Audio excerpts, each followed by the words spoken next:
VT de abertura Educação à Distância. Diferentes formas geométricas se movem, cortadas pelas cores azul, verde, amarelo e vermelho. Se transformam na logo da Escola Técnica Estadual Professor Antônio Carlos Gomes da Costa. As cores e formas se misturam em fundo azul e vermelho. Abaixo e à direita da tela, o nome: Educação à Distância. Curso Técnico em Recursos Humanos. Disciplina Comunicação Empresarial, Competência 2. Elaborar documentos corporativos. Ofício, memorando, comunicação interna e redes sociais. Olá pessoal, sou Carlos Polônio e nós estamos juntos na disciplina Comunicação Empresarial e essa é a nossa videoaula número 2 da Competência 2, que fala sobre a elaboração de documentos corporativos. Para falar de documentos corporativos, a gente vai falar um pouquinho sobre comunicação interna. Aí entra nos dois principais documentos corporativos, que são o ofício e o memorando, e depois a gente vai falar um pouquinho sobre as redes sociais, a sua importância, e aí a gente discute um pouco disso dentro da comunicação nas organizações. Bom, a gente começar a falar sobre comunicação interna, a gente precisa começar a pensar de que forma deve ser a nossa comunicação dentro das empresas. O principal ponto elas devem ser claras e objetivas. Toda a comunicação que a gente faz na empresa precisa ter clareza do que vai falar e ela precisa ter um objetivo, ela precisa ir direto ao ponto. Outra coisa importante é que a comunicação nas empresas, a comunicação interna, ela facilita, nós temos o engajamento das pessoas, o que nós chamamos de consenso, que as pessoas entendam que aquilo é importante e aí, em consenso, façam aquilo que precisam fazer. Outra coisa importante é que a comunicação interna ajuda a facilitar a aceitação dos valores. As empresas têm valores bem definidos e a comunicação interna ajuda como ferramenta nessa aceitação dos valores. Ela também é uma importante ferramenta de informação para manter as pessoas sintonizadas. Quando eu sei como as coisas funcionam, eu consigo que as pessoas funcionem bem, elas se comunicam e aí conseguem atingir os objetivos de maneira mais fácil. Na comunicação interna nós temos duas grandes separações. Uma que é a comunicação formal, que nós chamamos de formal, é aquela que estabelece as regras de como funcionam as atividades da empresa, a definição das funções e atribuições de cada um. Isso é o que a gente chama de comunicação formal. A comunicação formal você vê muito fácil e claramente nos documentos escritos, nas publicações lá da intranet da empresa, ou da internet mesmo, no e-mail. Isso são comunicações formais. Mas existe também uma comunicação que nós denominamos de comunicação informal. A comunicação informal é caracterizada porque ela é diferente da formal, ela está na relação das pessoas, nessa relação pessoal em que as pessoas estabelecem, né? Ela não tem a regra, ela não está definido quem é o chefe, quem é o subordinado, e ela é aquela comunicação que está em todos os departamentos, independente de se eles têm relação direta ou não. Na comunicação informal, nós temos um grande exemplo de comunicação informal, que é o que a gente chama de rádio peão. Rádio peão você deve ter ouvido falar, se não ouviu falar ainda, possivelmente vai conhecer quando estiver nas empresas. A rádio peão é um tipo de comunicação informal que se contrapõe a essa comunicação formal e a rádio peão só existe porque existem duas grandes condições. A primeira delas, você pode ver aí comigo no slide, é que essa comunicação informal, a rádio peão, ela preenche os vazios da comunicação formal. A comunicação formal não foi clara, não foi objetiva e ela deixou brechas, vazios. Esse vazio normalmente é preenchido porque as pessoas se comunicam entre elas e elas vão dizer assim, mas o que você acha que aquilo quis dizer?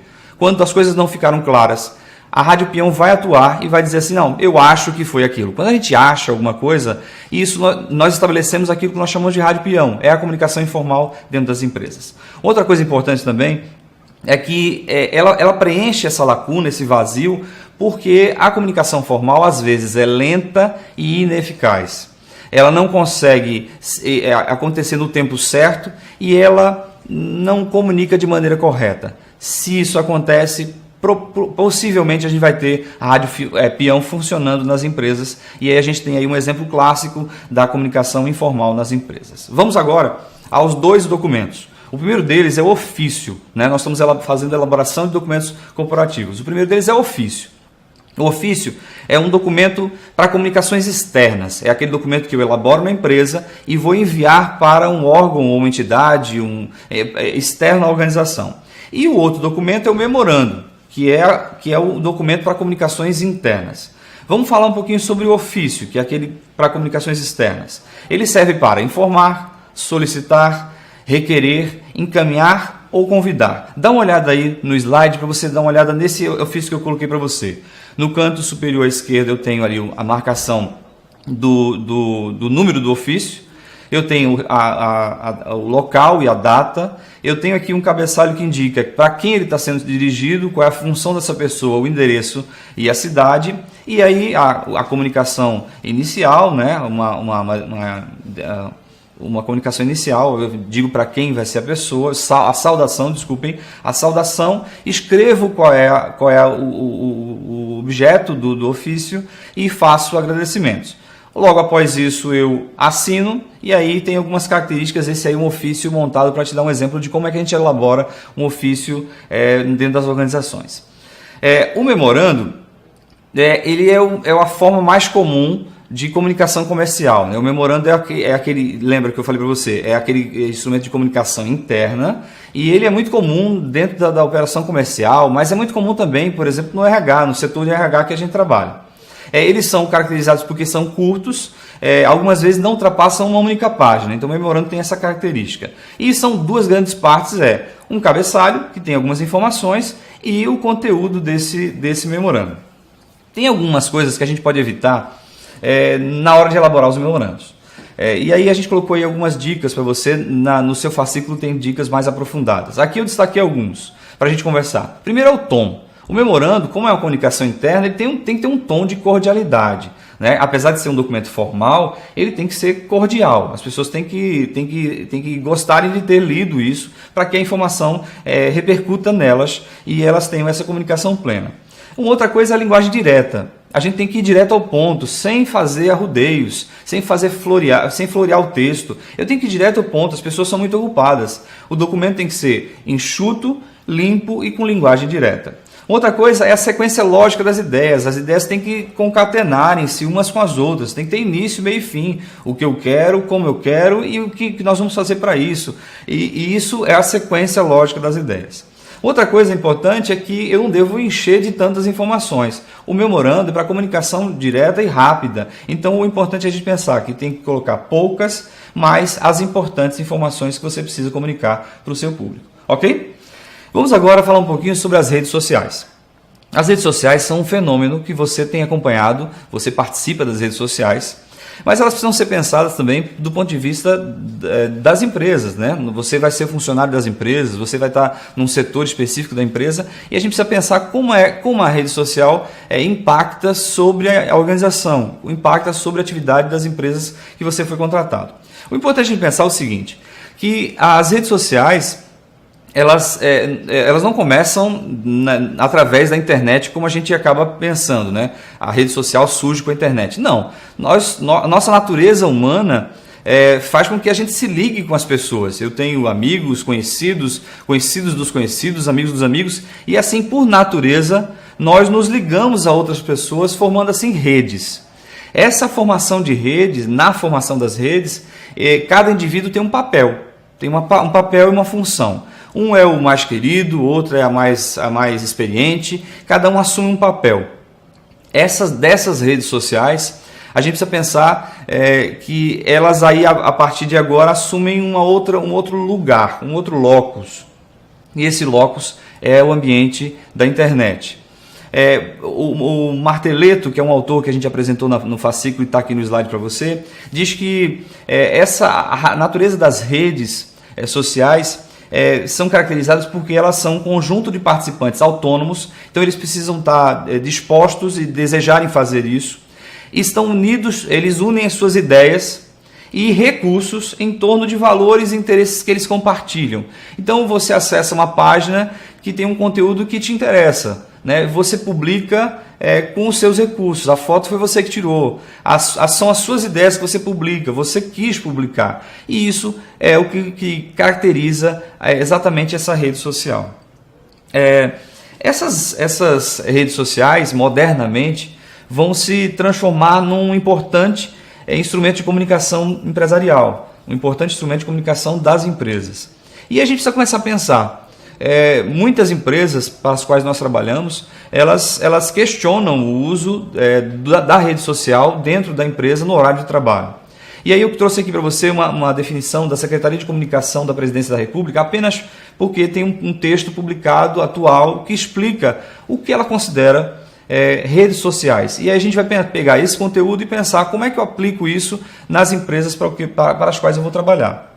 Ela diz assim, o conceito diz assim: produção de conteúdos descentralizado e sem controle editorial. Acompanha comigo.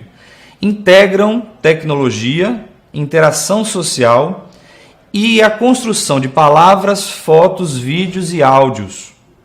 Essa interação e a informação representa as várias perspectivas e entendimento do mundo dos autores. Vejam que bacana a gente pensar que quando alguém vai para uma rede social, qualquer que seja ela, ele vai apresentar um conjunto de conteúdos que ele mesmo elaborou, que representam aquilo que ele pensa sobre o mundo em que ele vive. Como a gente pode, trabalhando para as empresas, ignorar esse fato? Como é que eu posso não considerar que quando os meus colaboradores, as pessoas que estão internamente na empresa, vão a uma rede social, quando elas publicam algo, isso fala sobre o que elas pensam sobre o mundo, né? E aí vai uma dica para você que está procurando trabalho e tudo mais. As empresas, com muita frequência, usam as redes sociais como fonte de informação para saber quem são os futuros colaboradores que pretendem uma vaga nos seus quadros. Com muita frequência, a sua rede social possivelmente foi acessada para saber o que você pensa sobre o mundo. O outro ponto, e aí eu estou apresentando para você as principais redes sociais, você já conhece, mas só para a gente pontuar. As principais redes são o Twitter, o Facebook, o YouTube, o Flickr, os blogs e tem outros vários aí. Você conhece, talvez melhor do que eu, toda essa amplitude que são as redes sociais, que se utilizam de meios da internet, por exemplo. E aí, para a gente concluir, a gente precisa pensar o seguinte, que o uso da rede social na empresa precisa ser pensado de modo reduzindo os abusos, aqueles excessos, né, nos dedicarmos integralmente ou muito tempo para aquela atuação.